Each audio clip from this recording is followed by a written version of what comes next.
राधे राधे भक्तों, इस वीडियो के माध्यम से हम नवरात्रि की कथा सुनेंगे। हिंदू धर्म में नवरात्रि का बहुत अधिक महत्व होता है। नवरात्रि के दौरान माँ के 9 रूपों की पूजा अर्चना की जाती है। इस दौरान भक्त माँ को प्रसन्न करने के लिए व्रत भी रखते हैं।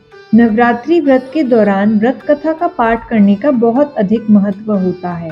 इन 9 दिनों में कथा सुनने का विशेष महत्व है, क्योंकि इससे भक्तों को माँ दुर्गा की कृपा प्राप्त होती है, व्रत का पूरा फल मिलता है और पापों से भी मुक्ति मिलती है। तो चलिए फिर कथा शुरू करते हैं। एक नगर में एक ब्राह्मण रहता था। वह माँ भगवती दुर्गा का परम भक्त था। उसकी एक कन्या थी जिसका नाम था सुमति। ब्राह्मण नियम पूर्वक प्रतिदिन दुर्गा जी की पूजा और यज्ञ किया करता था।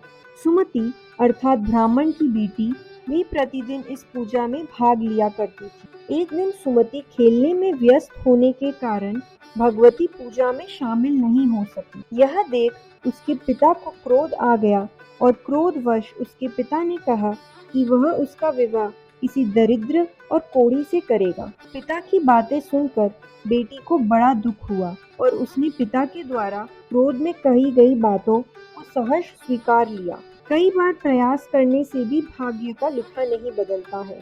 अपनी बात के अनुसार उसके पिता ने अपनी कन्या का विवाह एक कोढ़ी के साथ कर दिया। सुमति अपने पति के साथ विवाह कर चली गई। उसके पति का घर न होने के कारण उसे वन में घास के आसन पर रात बड़े कष्ट में बितानी पड़ी। गरीब कन्या की यह दशा देखकर माता भगवती उसके द्वारा पिछले जन्म में की गई उसके पुण्य प्रभाव से प्रकट हुई और सुमति से बोली, हे कन्या, मैं तुम पर प्रसन्न हूँ। मैं तुम्हें कुछ देना चाहती हूँ। मांगो, क्या मांगती हो? इस पर सुमति ने उनसे पूछा कि आप मेरी किस बात पर प्रसन्न हैं? कन्या की यह बात सुनकर देवी कहने लगी, मैं तुम पर पूर्व जन्म के तुम्हारे पुण्य के प्रभाव से प्रसन्न हूँ। तुम पूर्व जन्म में भील की पतिव्रता स्त्री थी।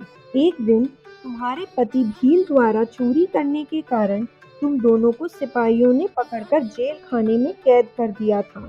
उन लोगों ने तुम्हें और तुम्हारे पति को भोजन भी नहीं दिया था। इस प्रकार नवरात्र के दिनों में तुमने न तो कुछ खाया और न ही जल पिया। इसलिए 9 दिन तक नवरात्र व्रत का फल तुम्हें प्राप्त हुआ।